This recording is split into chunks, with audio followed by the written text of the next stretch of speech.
I love that the opening episode is all about breaking down chip flavors. It is a debate that I feel like no show should has ever tackled in this serious a manner. And so I'm curious what that was like for both of you. We'll start with Lisa and then Michelle. Going into that episode, especially since it's such a bottle episode of sorts of you all in one room arguing. What was it like putting together that episode?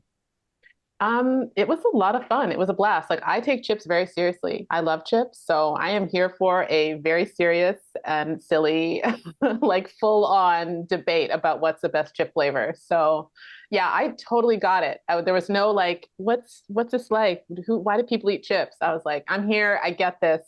No work required. So let's debate the chips. Strong feelings too. So yeah. Yeah, it was nice to be all together for that whole day, and kind of bizarre that it was like the most emotion we've ever seen in Letterkenny between the characters, and it's over chips. But I think it's a real Canadian thing to we have a lot of crazy chip flavors up here, and I think there's like sort of a we're like proud of our chips, which sounds sad, but I think is kind of true. And yeah, it was a really fun day. It was sort of like shooting a play. We had a lot of extras there, and it was quite over the top. And I think I cried like actual tears in a few of the takes over the dill pickle chips. So we really went there. It was amazing. Like the tears over dill pickle, it was like a moment. It was beautiful. Big tears. Yeah. Yeah. Now, do you feel as passionate about dill pickle chips in real life, or do you have a different flavor that you particularly love? I might not cry over dill pickle, but dill pickle is my favorite chip. And Jared knew that. So I think that's why he generously gave that one to me. And Lisa, how about you? What's your favorite flavor of chip? I'm very basic. My favorite chip is like plain Ripple, but like a good strong salt though. Like it can't be like a reduced salt plain Ripple. It's got to be like full salt, just classic chip. Because then at that point, you might as well not even have chips, right? If you don't have Exactly. You might as well something. have just potatoes. Yeah.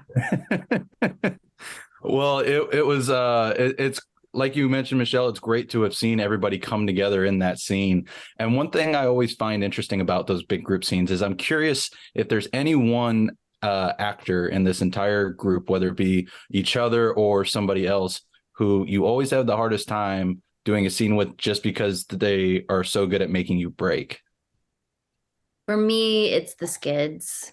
Yeah, it's Tyler and Evan's dynamic. I just find so silly, and like their little bursts of choreography, and yeah, and just knowing them well and knowing how much time they spend together, and like their personal dynamic as well as their on-screen dynamic being eerily similar. It's just yeah, they just crack me up a lot.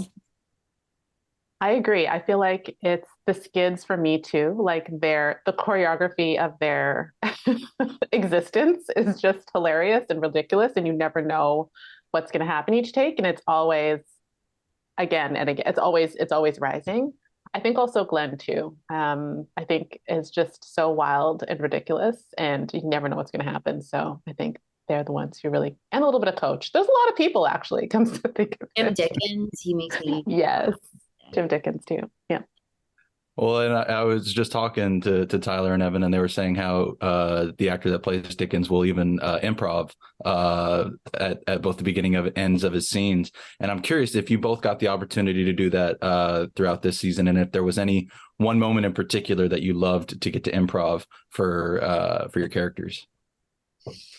I mean, it's a pretty written show, and because the pace is so specific, and we stick to the page for the most part. That said, when we're rehearsing, there are opportunities to kind of play around or like bring an idea to the table, and sometimes it's included, and sometimes it works, and sometimes it doesn't.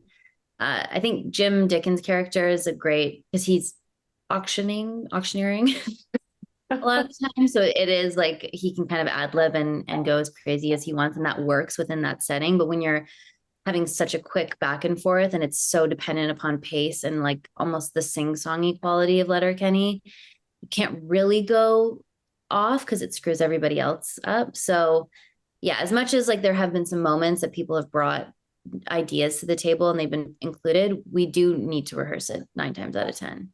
It does Yeah. seem like, oh, sorry, go ahead. Oh, No. no. I was just going to agree. I don't really like, I can't really think of any sort of moments that I've improved, just sort of, I think a lot of times maybe it will be physical stuff or a look or things like that that are sort of new and shift things. But the dialogue for like my experience pretty much kind of sticks to the page as well. It does seem like you both say a very meticulously paced writing to stick to, but I'm glad that you at least get the opportunity to have a little bit of freedom here and there to throw some things in. But speaking of Right. Dickens, then, oh, I was just gonna say, just to that point, Lisa and I actually we had this. I Yes. forget why we did this or something. What were we doing? I don't even remember, but what did we do? Katie, We did a dance. yeah, Katie and Gail were like working together on something in an earlier season.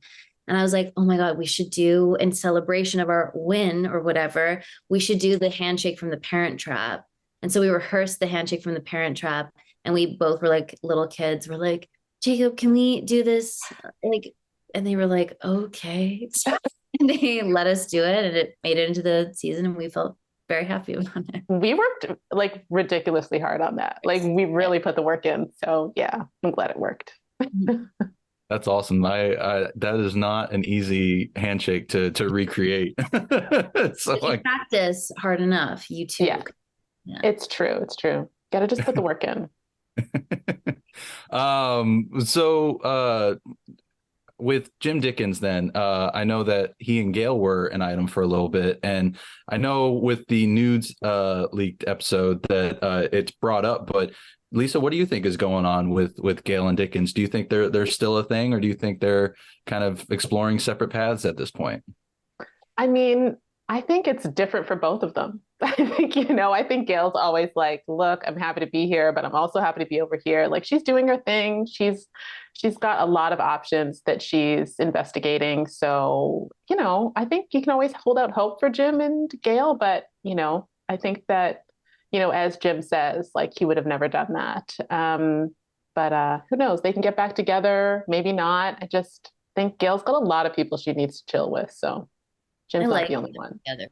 I think they're I know it's very sweet. I think he Very grounds you or Gail. Yeah. You are not. I am not Gail. We are not our characters. Yeah, I know. I don't know. Who can say? I agree. When they became when they first like were shown to be a couple, I was like, oh, that's actually a really good pairing. So I hope to see more of them in the future. And speaking of the future, I mean, we so often don't hear about the renewal of this season until you guys are already halfway through shooting. And so I'm curious, has there been in the works more episodes coming down the line? I don't know what we're allowed to say, honestly. We just finished filming in October. Yeah. But yeah, we kind of we know that I don't know what I'm allowed to say. Yeah, we finished filming. We finished filming in October. And then outside of that, we're like this. We don't know what's up. So yeah. Well, I certainly look forward to seeing what comes of that filming. And I'm curious, there was also the spinoff with Shoresy, and I don't know if they've announced a season 2 of that yet, but if they did, I know Shoresy was back in this season, but would you both ever want to go visit his show and see what he's up to up north with his new characters? Like as ourselves, just like going to check out the set or being in the show as our characters? Both. I don't know. I mean, yeah, I'd love to go and for a visit and visit our pals over there because Dio is, I think, a producer on it, and Jacob's directing, and Jonathan Torrance is in, and then obviously Jared Kiso. So it's always nice to have a visit with them. But yeah, it'd be, I don't know if the two worlds will collide ever. I'm not really sure about that show. So yeah. And Yeah. Lisa, how about yourself? Yeah, I mean, similarly, like who knows, like how Sudbury and Letterkenny, how far away are they? Can the Letterkenny folks get there? Is there a bus? Who knows? But definitely, yeah, I want to stay tuned and see what's happening on that show and all the fun similarities and differences that they're playing with. I'm always interested and curious to see. Well, I'm gonna keep my fingers crossed that we can see you, Katie, and Gail show up on future Shoresy episodes, or at least just more Letterkenny. So thank you both so much for taking the time to chat again. Always a blast, and I really look forward to the future.